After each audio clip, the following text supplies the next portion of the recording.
السلام عليكم ورحمة الله.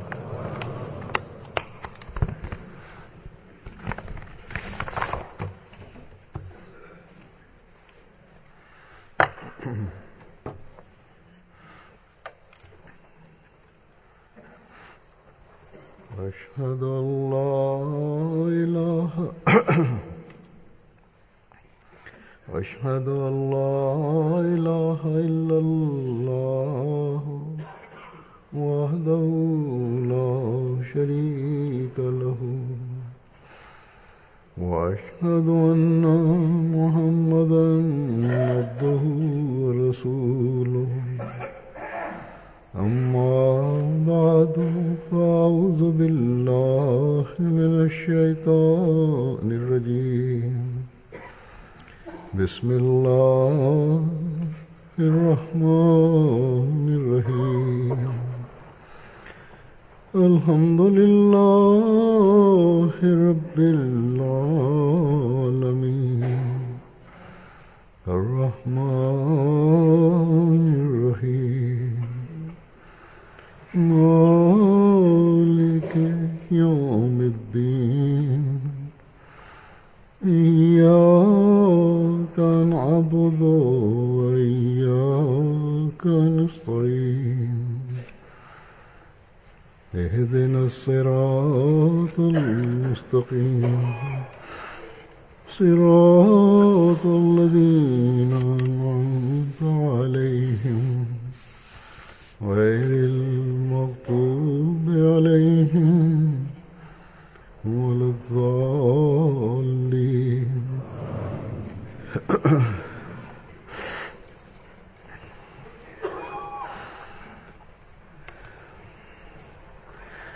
हम में से कौन नहीं जानता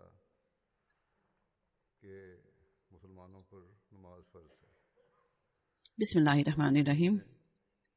मुतअद्दिद जगह नमाज की अहमियत Huzur kaže, मुख्तलिफ हवालों से बयान करके ko je taj ko ne zna, ima li iko da ne zna, da je obaveza, stroga obaveza na muslimanima, na vjernicima da obavljaju namaz. Na nekoliko mjesta u časnom Kur'anu rečeno je o važnosti namaza i razni navodi su napravili i skrenuta je pažnja na ovu stvar.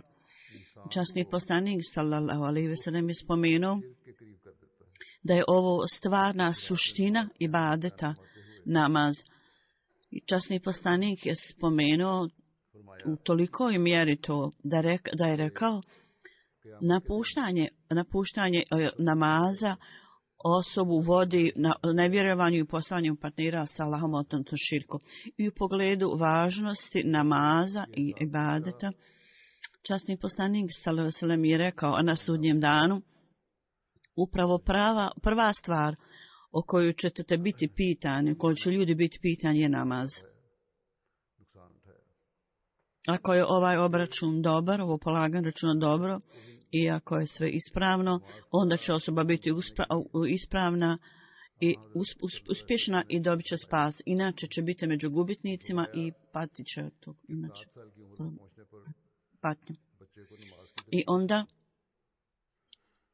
da učinimo da nam djeca budu redovno u namazu. Časni poslanik sallallahu alejhi ve sellem je upozorio i savjetovao i rekao je kad djeca stignu do 7 godina u starosti treba da ih strogo upozoravati i savjetuje da obavljaju namaz, a kad stignu 10 godina onda s ciljem da budu vrlo redovni u namazu, ako treba da budete malo i čvršci i strogi, onda uradite tako. Ako roditelji međutim nisu redovni u obavljanju namaza, kako onda mogu savjetovati djecu o tome? Ili djeca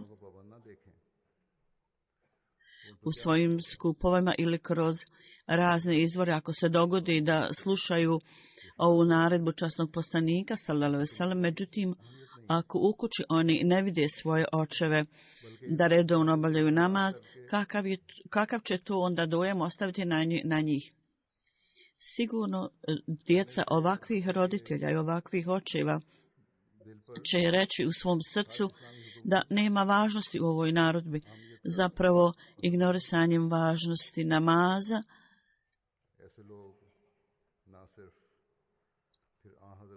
djeca u svom srcu के मुताबिक खुद घाटा पाने वालों में शामिल हो रहे होते हैं। onda će tako nesreće u njihovim srcima svakog dojma za svako, prema svakoj naredbi. Ovi ljudi ne samo da će prema naredbama časnog poslanika sallallahu alejhi ve sellem da će biće među gubitnicima, nego zapravo oni također uključuju i svoju djecu među ove ljude koji su gubitnici. Svjetovne želje, s ciljem da ispunimo svjetovne želje, da ispuni ljudi svoje svjetovne želje i radi svjetovnog napretka djece, roditelji su uvijek zabrinuti. Međutim, stvarna stvar za zabrinutost za roditelje, o njih nije briga, one se ne brinu uopšte o tome. I onda za istinskog vjernika nije samo neophodno da obavlja namaz. Krošta, nečistoća, duhovna nečistoća bude isprana, kao što je časni poslanik dao primjer i spomenuo i rekao, jel mislite da ako kanal teče ispred nečije kuće i on se okupa 5 puta dnevno, mislite li da će biti ikakvog znaka nečistoće ili prljavštine na njemu? Ashabi su sigurno neće biti nikakvog znaka nečistoće ili prljavštine na njemu. Onda je časni poslanik rekao, ovo je upravo primjer 5 dnevnih namaza. Ovakav je primjer 5 dnevnih namaza. Allah dželešanuhu kroz ove namaze oprašta grijehe i uklanja naše propuste i slabosti. I na duhu osobe koja obavlja 5 dnevnih namaza nema znaka nikakve nečistoće na njegovoj duši, na njegovom duhu. Ovo je važnost namaza koju je časni poslanik sallallahu alejhi ve sellem na što je skrenuo i kroz ovaj prelijepi primjer.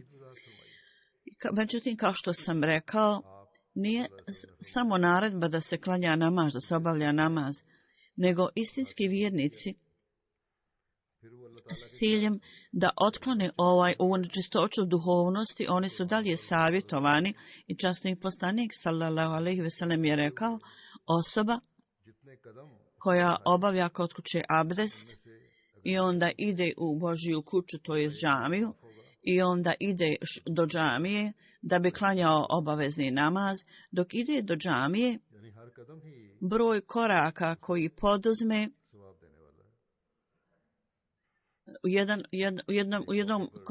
jednom koraka budu mu oprošteni grijehe, drugim korakom bude uvećan položaj za jedan broj, za jedan stepen.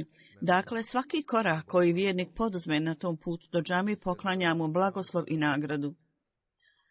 I istačući važnost ibadet namaza u džematu, časni poslanik sallallahu alejhi ve sellem je spomenuo na jednom mjestu.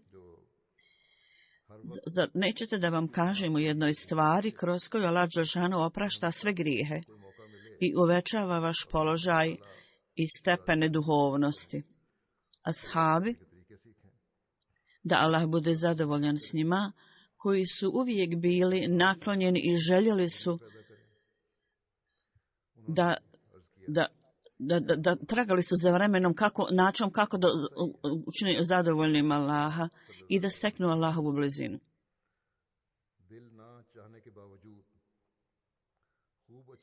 Mi treba da napravimo razdaljinu između sebe i svojih grijeha. Oni su na to odmah rekli, molimo te časni poslaniče, reci nam. Časni poslanik sallallahu alejhi ve sellem je rekao, uprkos činjenici da mi možda ne volite, ali možda vam nije drago, ali obavite abdest kako treba i onda dođite u džamiju idući sa daleke razdaljene i onda čekajte posto jednog namaza na drugi namaz. Ovo su stvari koje stvaraju razdaljinu između vas i vaših grijeha. Časni poslanik je onda rekao, ne samo to, ovo je kao kad vi utemeljite svoje odbrambene kampove na granicama i na posebnim mjestima na granicama zemlje kako su napravljene za zaštite. Slično tome, to je isto tako vaša odbrana, to je utemeljivanje tačke sigurnosti na vašim granicama. Zašto su ove stvari stvorene i utemeljene? One su pripremljene i napravljene radi zaštite zemlje, tako da može zemlja biti sačuvana od napada neprijatelja i u slučaju napada, da oni mogu da se odmah pripreme ljudi i da odbiju taj napad. Tako musliman vjernik najveću opasnost koju može zamisliti i s kojom se može suočiti, treba da bude dobro zaštićen od te opasnosti. I čineći tako, on treba zaštitni kamp na granici, a to su protiv napada šejtana. Su svjetovne želje koje šejtan stvara, to je strah. I kroz ove stvari šejtan napada osobu.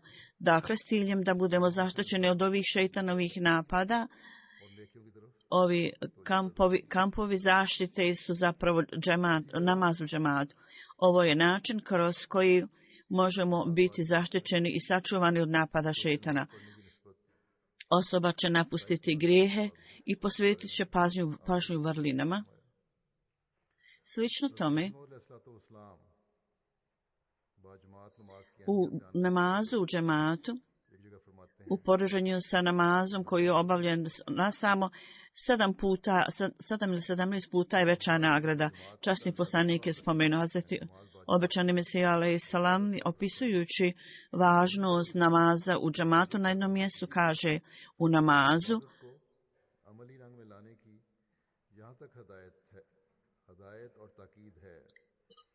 ogromna nagrada koja je data namazu u džematu, svrha toga je da utemeljite jedinstvo i jedinstvenost. I onda da to obavite na kako treba način, naredba i nalog da treba da povežete se tako da vaše stopala kad stojite u liniji, da svi trebate biti na jednom nivou, u jednoj liniji. I za ovu svrhu pete su linija. I red mora biti isprav i treba da budete blizu jedan drugog. Svrha toga je da postanete kao jedna osoba. I kako treba budete napravili linije, vi ćete postati kao jedan i bit će snaga u tome. I blagoslovi jednog će putovati do druge osobe. I ta razlika, raspoznatljivost, kad nestane ta razlika, kad svi budu u istoj liniji, bogati i siromašni, i neki ljudi su vrlo lako se naljute, a drugi nisu, tako da u skupu, u džematu i ovako stojeći uklanjaju se takve stvari, budu uklonjene.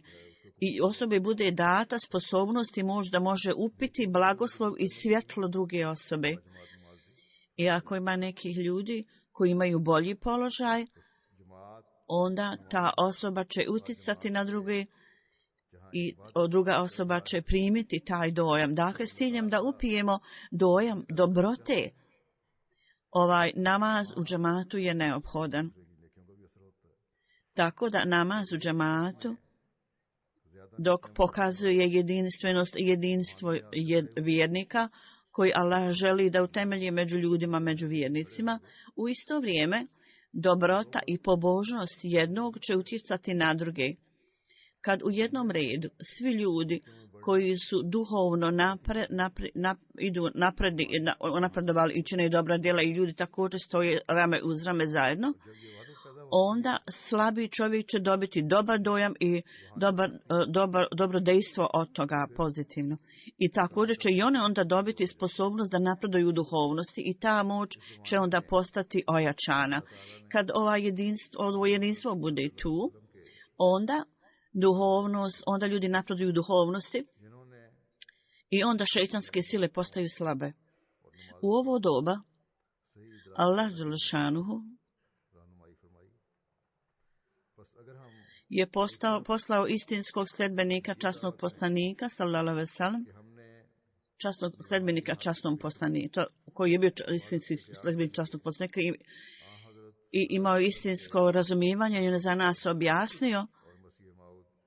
Dakle, ako mi s jedne strane tvrdimo da s ciljem da popravimo svoje duhovno stanje i da utemeljimo jedinstvo među nama, onda mi moramo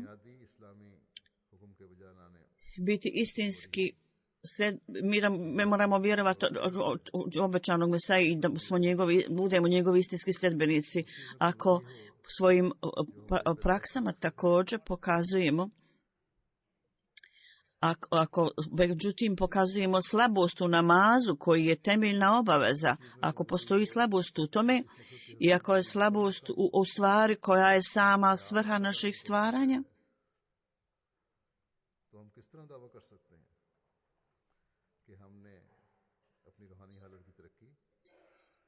i ako je slabost u cilju da ostvarimo taj cilj, minimalni standard koji je Allah čvrsto postavio, ako postoji slabost onda tu, kako onda možemo tvrditi u tom slučaju da s ciljem da popravimo svoje duhovno stanje i da slijedimo naredbe Allaha dželešanuhu i da odgovorimo na naloge časnog poslanika, mi smo povjerovali u obećanog Mesiju, kako mi možemo onda to reći? Kao što sam rekao u časnom Koranu na nekoliko mjesta, Allah dželešanuhu je spomenuo obavezu 5 dnevnih namaza. Časni poslanik sallallahu alejhi ve sellem, njegove izjave su vrlo jasne i tvrdnje na ovu temu. Neke od njih ja sam spomenuo, huzur kaže.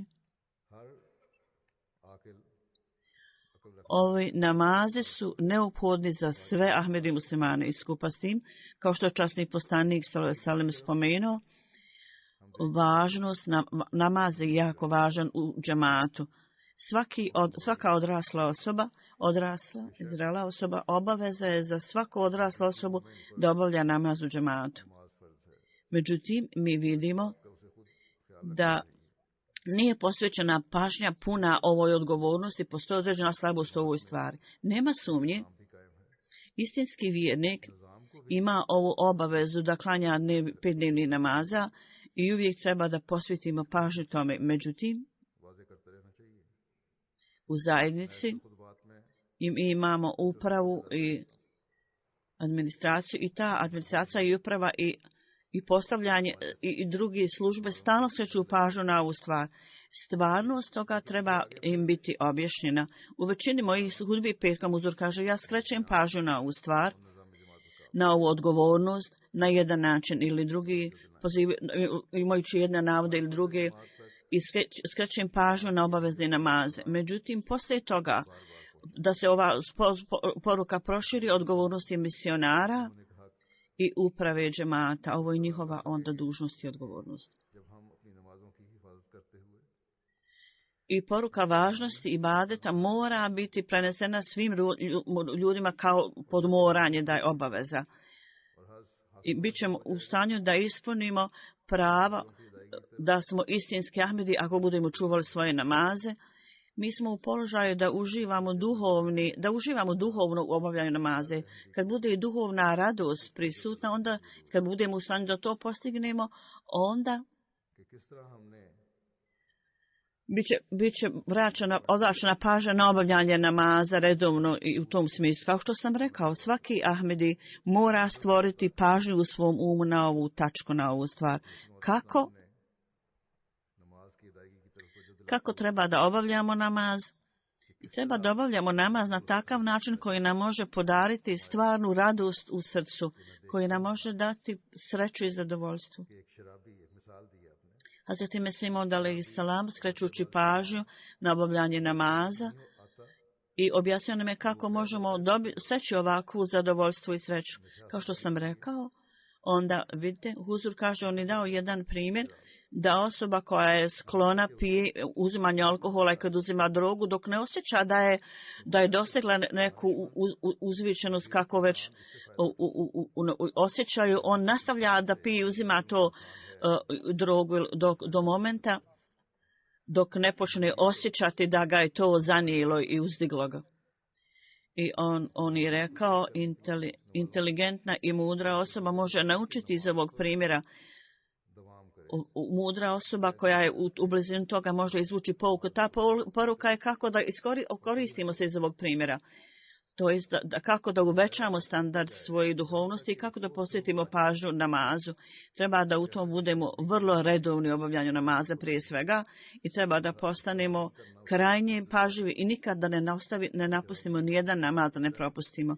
I onda on kaže trebate nastaviti obavljati namaz dok ne steknete zadovoljstvo u tom. I kao što u umu pijanice ima koncept koji on napravi ciljem koji hoće da ostvari i osoba koja pije, on ima neku misao u svojoj glavi, jedan standard ili cilj ili nivo i on hoće da postigne taj cilj i nastoji da to postigne kod opijanja. Slično tome i duhovna osoba u duhovnosti treba također imati određeni cilj svoj koji treba da postigne kroz namaz. Slično tome, ako bude učinjen napor stalno i ustrajno kad to budete činili, onda ćete biti u stanju da uživate u ibadetu namaz. Slično tome, vaš i sve sile trebaju biti stavljene u ovo s ciljem da steknete ovo zadovoljstvo u namazu. I osoba kada obavlja namaz, onda treba da imate na umu ovu stvar u svojoj pažnji, u svim svojim sposobnostima i moći, da sve to koristite i da sebi postavite cilj da morate steći zadovoljstvo u namazu. I za tu svrhu mora biti ojačana volja i uvećana. Ako postoji volja, samo onda ćete postati ustrajni i čvrsti. Onda obećana Mesija kaže sa predanošću baš kao uznemirena osoba koja pije, onda će biti promjena u vašem vladanju koju sam ja spomenuo, onda ja zasigurno kažem, onda ćete biti u stanju da steknete zadovoljstvo. Ako ste zabrinuti, imate bol u srcu, ako imate uznemirenost, onda želite želite u sebi da steknete zadovoljstvo u namazu i u toku namaza izrasta ovu želju, vašu strast, Allahu dželešanu, i onda će tako Bog da sigurno steći tu zadovoljstvo i radost. Dakle, sa ustrajnošću i neprestalnošću, kontinuitetom u obavljanju namaza, steći ćete onda zadovoljstvo i konačno će doći vrijeme kad će to dati vašem srcu istinsko zadovoljstvo i sreću. I on je istakao ovu stvar i objasnio ovu, da Allah dželešanu kaže i namaz od besmislenosti, pogrešnih stvari, pomaže vam da napustite sve ove stvari. Međutim, ljudi također pitaju i mi vidimo da uprkos što neki ljudi obavljaju namaz, da oni čini razne poruke i pogrešne stvari. I onda pitaju zašto. On je rekao, odgovor je ovo, da oni sa iskrenošću i čistoćom ne obavljaju namaz, oni samo obavljaju namaz kao ceremoniju i samo iz navike. Samo se spuštaju i dižu i glavu spuštaju na tle. I kao što sam rekao, mi smo povjerovali i časni Kur'an kaže da namaz osposobljava osobu da napusti poruke. I Božja riječ ne može biti neistinita Božja riječ. Ovi ljudi koji u sebi imaju poruke uprkos što obavljaju namaz, to znači da njihovi namazi su površni i samo prividni. Oni ne shvataju stvarni duh na bazi. Ovo je stvar za veliku zabrinutost o kojoj svaki pojedinac treba da analizira vlastito svoje stanje i situaciju.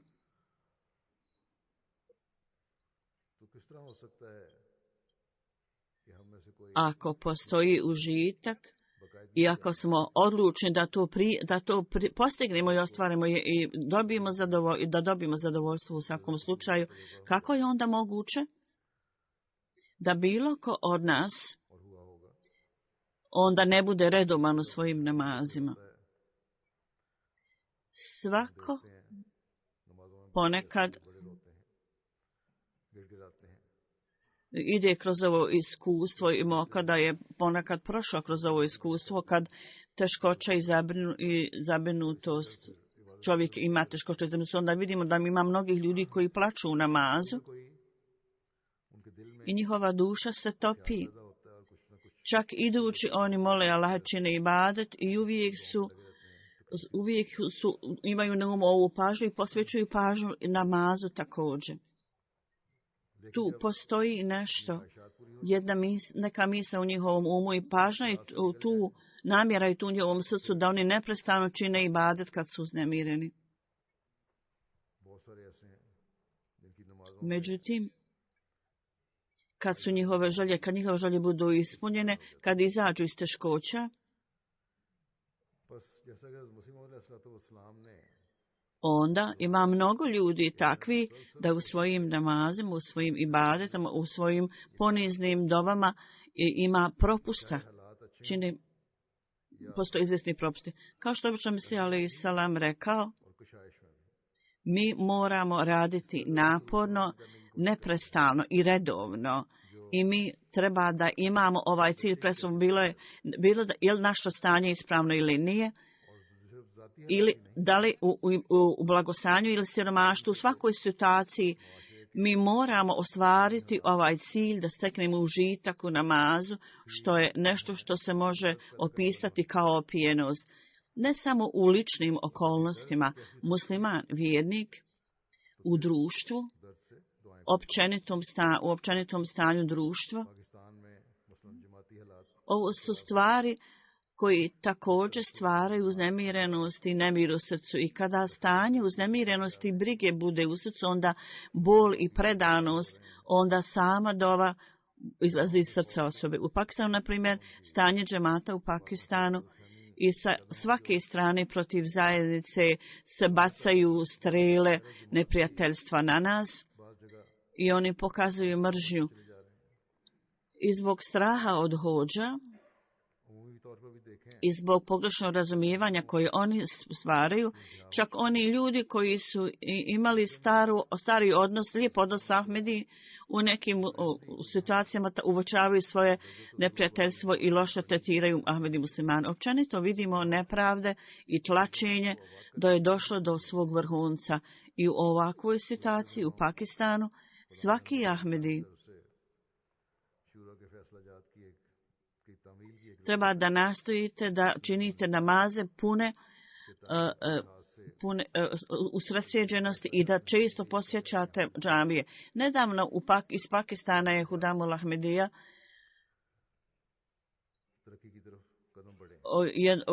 u izvještaju Majlisa Šura poslali izvještaj i spominju tamo i kaže mi smo ostvarili toliko i toliko uspjeha i pobjeda u tom pogledu i tom pogledu. To je dobra stvar da su njihovi koraci okreću se ka napretku i dalje napreduju. Iz jako mnogo tačaka ovog odgoja jedna stvar je da jako mnogo omladinaca posvećuju pažnju i slušaju hudbu. Međutim, stvar koja je razlog povod za zabrinutost je da namaz u džematu, ljudi koji su vrlo redovni u tome, nije velik broj takvih ljudi i u poređenju sa onima koji slušaju hudbu, broj je samo 1/3 i možda čak malo više od toga u odnosu na oni koji slušaju hudbu. Slično tako omladina koji obavljaju redovno namaz u odnosu na broj koji obavljaju redovno u džematu, vrlo je manji. Kakva je onda svrha da slušaju hudbu na takav način ako to ne skreće njihovu pažnju prema Allahu dželešanhu?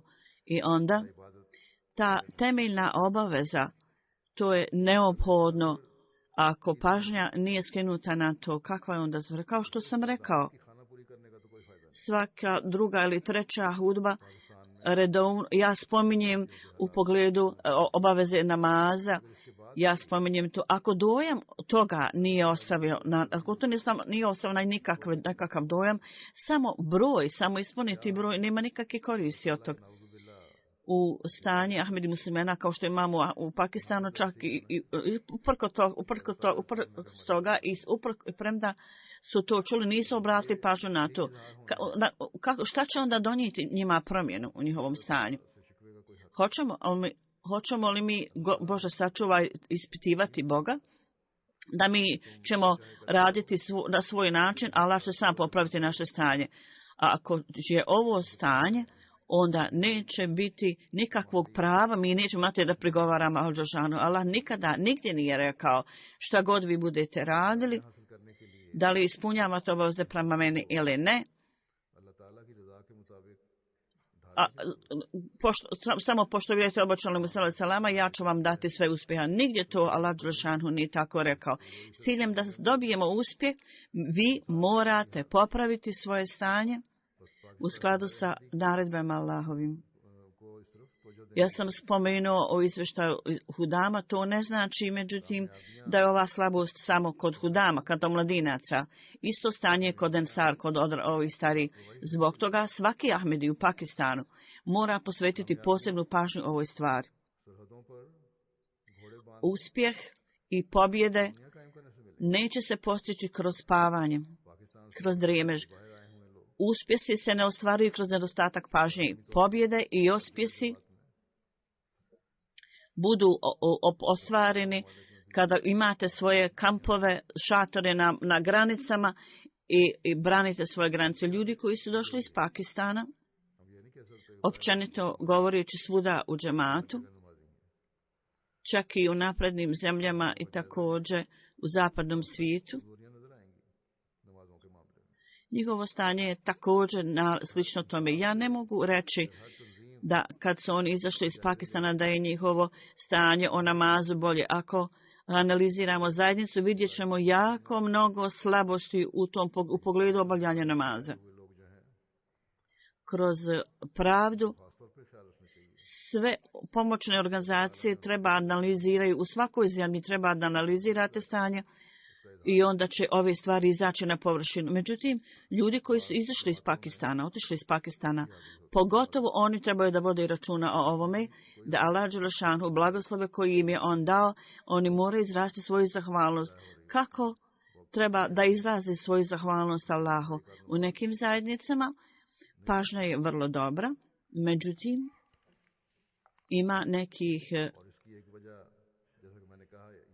ima nekih slučajeva gdje oni propuštaju svoje namaze i ponekad ima nekih ljudi koji ne klanjaju jedan ili dva namaza. Jedan razlog zato, jedan uzrok toga, kao što sam spomenuo, je da uprava džemata ne skreće neprestano pažnju članovima na ovu stvar. I uprava džemata ima svoje druge prioritete, osim toga. Moje hudbe, prva stvar je da kažemo 100 ljudi čeka, nije ispravno, većina njih ne slušaju. Čak i ako slušaju, ali neprestano, dužnost je uprave da neprestano podsjeća na ovu dužnost da treba i odgoju, da skreću pažnju na odgoj, pogotovo na obavljanje namaza. Nedavno je bio jedan susret sa lokalnim džematom ovdje i predsjednik je spomenuo, rekao, otkad sam ja postao predsjednik, ja posvećujem pažnju financijama i mi idemo napredujemo jako brzo u ovome. Ja sam mu rekao, Huzur kaže, da ovaj napor koji si učinio je u redu, međutim, temeljna stvar za vjernika koja je obavezna, a to je obavljanje namaza. Onda sam ga pitao koji napor si učinio za to. Onda je on šutio na ovo pitanje. Iako u pogledu Fadž sabaha namaza i iša jaci namaza, kad sam spomenuo i kad sam uzeo analizu, kad su činjenice pokazane, oni su bolji do nekog stepena, međutim nema napora uprave kao cjeline. Ako ovi ljudi, ako obavljanje namaza, ako ljudi obavljaju namaz sa radošću i zadovoljstvom, i kad oni steknu zadovoljstvo u tome, ona će također posvećivati pažnju i financijskim stvarima. Ne samo u ovoj stvari, nego će problemi drugih odjeljenja, kadija i drugi biti riješeni zapravo. Svi drugi odjeljenja će također postati aktivni. Ako ljudi počnu da obavljaju namaz na ispravan način kako treba biti, i sada u ovo vrijeme, ne samo u Pakistanu, stanje u svijetu, općenito govoreći, opasnost rata je prisutna i uvećava se vrlo naglo. I sada vlade su počele govoriti o tome i radi toga do neke mjere oni su poduzeli neke korake radi toga. U ovo vrijeme, vrlo opasno vrijeme, samo je Allahova zaštita ta koja će zaštititi ljude. Mnogi ljudi meni pišu, Huzur kaže, ako izbira šta će se dogoditi, šta treba da radimo. Odgovor na to je, ako hoćete da sebe sačuvate od ovih opasnosti, onda, kao što je obećano Mesija alejhi selam objasnio, onda morate voljeti Allaha najviše od svega. Ovo je samo jedan način da ovo steknete, da u svom ibadetu i u namazu, da to treba da obavljate u skladu sa naredbama Allaha dželešanu. I onda nastojite da imate to zadovoljstvo i užitak u tom namazu i ibadetu. Većina ljudi kad uđu u ove zemlje, kad vide materijalno bogatstvo, oni zaborave i na Boga, na Allaha dželešanu. U njihovom mišljenju, pogledu, ovaj imetak, bogatstvo i udobnost ovim zemljama je zbog ovih zemalja sami. I oni ljudi su jako napredovali. Međutim, koji su to postupci i koji oni ibadet čine, i da oni čine tako veliki napredak i materijalni i finansijski. Neki misle, mi smo bolji od ovih ljudi i od 5 dnevnih namaza koji su obavezni, ako mi barem obavimo 2 do 3 namaza, da je to dovoljno. Treba da zapamtite vrlo dobro ovu stvar. Huzur kaže, dobro zapamtite ovu stvar, da Allah dželešanu za one ljude koji zaborave ovu stvar za njih, Allah dželešanu će im sigurno dati na kraju kaznu. Ako hoćemo sebe da zaštitimo od ove kazne i također da zaštitimo svoje generacije od ove kazne, onda nemojte gledati na njihovo prividno stanje, nego u skladu sa ovim učenjem treba da postupamo u skladu sa učenjem koje Allah dželešanuhu traži od nas. Allah dželešanuhu, nakon što vjerujemo u Boga dželešanuhu i njegovo postojanje, on odmah je spomenut obavljanje namaza vrlo oštro. Tako da svaki ahmedi muškarac i žena treba da zaštitite svoj namaz, pogotovo muškarci, treba da postanu redom gledanju namaza u džematu, treba da posvetite pažnju na to. U ovo doba Hazreti Mesih Maud alejhi selam je rekao o važnosti namaza i u pogledu načina obavljanja namaza. On je spomenuo sve ove stvari do detalja. Allah dželešanu kroz svoju milost nas je osposobio da vjerujemo u njega, u obećanog Mesija alejhi selama. Međutim, uprkos toga, ako ne postupamo u skladu sa temeljnim stvarima, kao što sam rekao, baš kao drugi ljudi, mi samo se zadovoljimo da 2 i 3 namaza, kao što neahmedi rade, onda bajat i u prihvatanju ahmedijata nema nekakve svrhe. U pogledu namaza, obećanog Mesija alejhi selam je rekao kakav standard želi da postignemo u tom pogledu. U pogledu toga, on je na jako puno načina to nam objasnio. Radi ovoga, ja ću predstaviti neke primjere iz njegovog pisanja. Istinski vjernik koji izgovara kalime šehadet, ešheden la ilaha illa, niko nije jedan obožavan sem Allaha i proglašava Allahovu jedinstvenost. Šta je Allahova jedinstvenost? U pogledu toga Hazret obećan Mesija alejhi selam kaže, zapamtite vrlo dobro i zapamtite dobro da okrenuti se bilo čemu drugom osim Allaha, to je presjećanje veze sa Allahom. I rekao je, namaz i Allahova jedinstvenost, šta god da je, zbog praktičnog načina pokazivanja svog vjerovanja je ibadet. Ako praktično pokažete ovu proglas svoje vjere, to je kroz namaz, kroz ibadet. I kaže, Božja jedinstvenost je jedna i to je, vi praktično kroz namaz pokazujete svoju vezu s tim što proglašavate jezikom. Ove stvari su beskorisne onda kad duh osobe ponovo zaboravi sebe i nije prisutan duh u tome. I rekao je, slušajte, ibadet za koju Allah dželešanu kaže, vi mene zovite, ja ću poslušati vaš poziv, molite me, ja ću poslušati vaše molitve,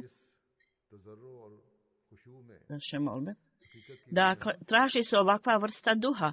Treba da činimo ibadet tako sa tom predanošću i tim, i ako duh stvarnosti nije prisutan u vašem namazu, onda je to samo kao papagaj, ponavljam papagaja koji izgovara bez razumijevanja. Istinski duh treba biti stvoren. I takva uzburkanost, da vam se srce i duša topi, kao što sam ranije spomenuo, u namazu, poniznost i skromnost i strast i ljubav moraju biti prisutni i zabrinutost. Onda Allah prima tu dovu i onda će mi se objasniti ovu stvar da u raznim stanjima namaza, na primjer stajanje, saginjanje i seđda, sva ova stanja pokazuju situaciju očaja i uznemirenosti. Kad osoba pada na seđu, to su stanja očaja i kad je prisutno ovakvo stanje, onda kao rezultat toga mora biti strast i uzburkanost u vašem srcu i u duši. To treba biti stvoreno. I svako stanje, svaki položaj, u položaju stajanja, saginjanja ili na seđdi, vi ćete onda dobiti blagoslov i užitak. I onda status vaše počinjenosti i vaše skromnosti, umnosti i odlike da spaljivanja svojih grijeha i da ih uklonite, ove grijehe, ovo je vrsta ibadeta i namaza. Objašnjavajući to, on kaže duša osobe kad postane kao da potpuno zaboravi čovjek sebe, onda u tom slučaju duša teče prema Allahu dželešanu kao tekuća fontana. Ako je tu poniznost i skromnost i osim Allaha dželešanu, sva druga stvar je potpuno ostavljena i napuštena. U to vrijeme Allahova ljubav bude poklonjena takvoj osobi.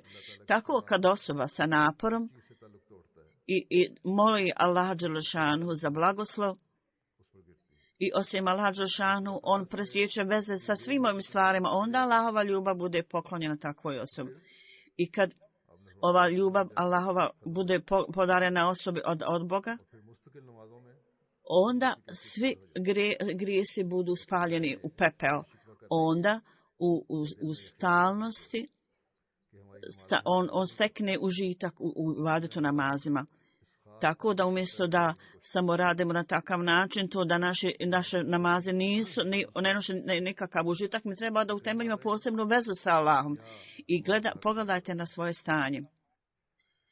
I da li jednostavno obavljamo ovo sjedenje i ispunjavanje dužnosti prema namazu kao što treba da ispunjavamo. S ciljem da steknemo svjetlo i radost i užitak u ibadetu namazu. Obično Mesih alejhi selam kaže, redovnost u namazu je neophodna. Tako da prije svega ovo postane stalna navika, kao navika koja je stalna i snažna. I treba uvijek da mislite o svom povratku Bogu, Allahu dželešanuhu. I da uvijek mislite da jednog dana se morate vratiti Bogu i onda postepeno dan za dana, kad ova navika bude stalna, onda postepeno dođe stepen kad osoba bude potpuno izgubljena u ljubavi prema Allahu i onda bude u stanju da stekne svjetlo i blagoslov od Allaha. I onda veza sa svijetom bude prekinuta i osoba vodi računa da osnuje vezu sa Allahom. I onda u namazu ta radost i zadovoljstva bude poklonjena takvoj osobi. Dakle, prvo neophodno je da steknete naviku da činite ibadet, budete redovni u namazu.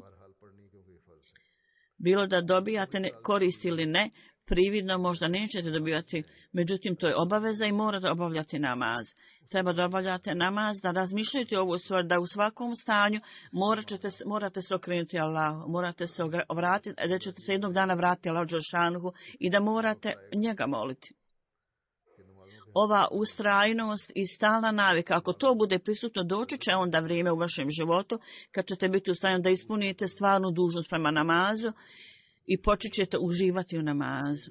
I kad stavite pod pitanje, kad pitate, kad ljudi pitaju, on dadnu odgovor, ja nastojim na svoj način i onda postanem trom. Ne tako. U jednoj prilici on je spomenuo da tromost i lijenost je samo onda kad vi ne uviđate važnost namaza i kad osoba smatra neku drugu osobu važnijom nego Allah. Kad imate čvrsto vjeru u Allaha, kako je onda moguće da postanete lijeni i tromi u ovom stanju? Stanje svijeta s ciljem da zaštitite sebe od lošeg dejstva ovog rata i da zaštiti svoje generacije od toga, neophodno je da se okrenete Allahu dželešanhu, a najbolji način da se okrenete Allahu dželešanhu je onaj koji je spomenut Allah i časni poslanik sallallahu alejhi ve sellem i ovo doba obećan mi sallallahu alejhi ve sellem spomenuo i rekao, taj način je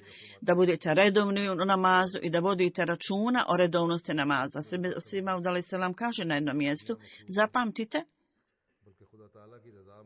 da nakon što dođete u ovaj poredak u Ahmedijat,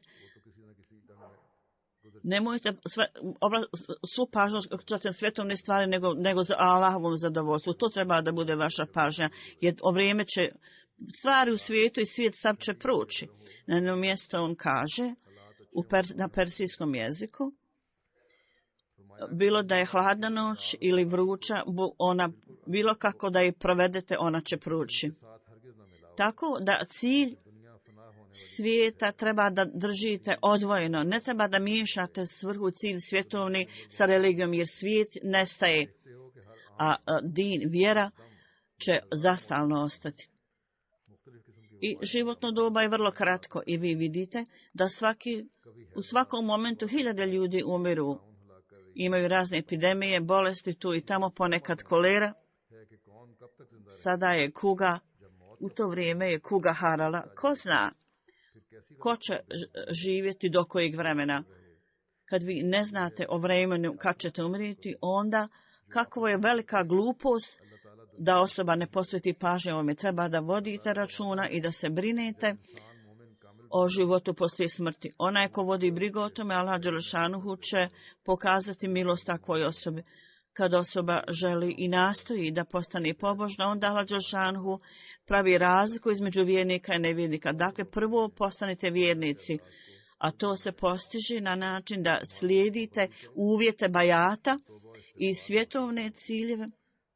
Slijedite uvjete bajata, napustite svjetovne ciljeve, budite redovni u namazu, zauzmite sebe u upućivanju dova i tražite oprost, nemojte povrijediti nikoga. Uvećajte svoju pobožnost i dobro ponašanje. Allah će pokazati blagoslov. Žene, treba dati savjet ženama da moraju biti redovne u namazu i zaustavite ih da iznose prigovore i ogovaranje. Mi treba da im dadnemo savjet. Vi treba da postupate u skladu s tim. Kad savjetujete neahmedi muslimane, žene i djecu, onda vi morate pokazati primjere pobožnosti i dobrote. I oni kaže 5 dnevnih namaza, vi morate obavljati namaz 5 puta dnevno. Nije zabranjeno da molite Allaha na svom jeziku. Jer ne možete imati stvarno užitak u namazu ako ne činite dove i na svom jeziku i kad nema skromnosti i poniznosti u vašem namazu. Kad su ove stvari to, onda ćete razumjeti šta govorite u namazu, tako da podnosite molbe Allaha na svom jeziku i onda stvarite uznemirenost u srcu koristeći svoj jezik vlastiti. Tako da ne treba da razumijete da obavljate namaz samo na vlastitom jeziku. To ne znači da ne klanjate namaz na arapskom jeziku, jer Allah je blagoslovio te riječi jezika na arapskom jeziku. Salat je ime za namaz. i moramo klanjati je na arapskom, ali i na svom jeziku. Allah onda zaštiti od svih, da vas Allah zaštiti od svih loših stvari i da budete imali dobra djela u skladu sa Allahovom voljom. Budite pobožni, molite Allah za svoju djecu i žene, odbacite sve poruke, da Allah zaštiti naše namaze i da budemo redovni u namazima. I da svoje namaze učinimo da budu samo radi Allaha i da steknemo blagoslov.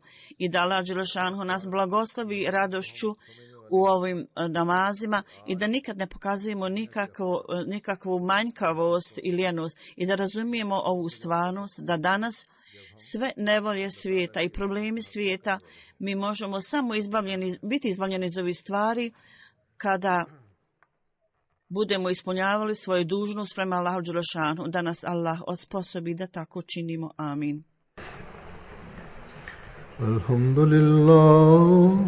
Alhamdulillah nahmaduhu wa nasta'inuhu wa nastaghfiruhu wa nu'minu bihi wa natawakkalu alayhi wa na'udhu billahi min shururi anfusina ومن سيئات أعمالنا من يهده الله فلا مضل له ومن يضلل فلا هادي له ونشهد أن لا إله إلا الله ونشهد أن محمدا عبده ورسوله عباد الله رحمكم الله إن الله يأمر بالعدل والإحسان وإيتاء ذي القربى وينهى عن الفحشاء والمنكر والبغي يعظكم لعلكم تذكرون اذكروا الله يذكركم وادعوه يستجب لكم ولذكر الله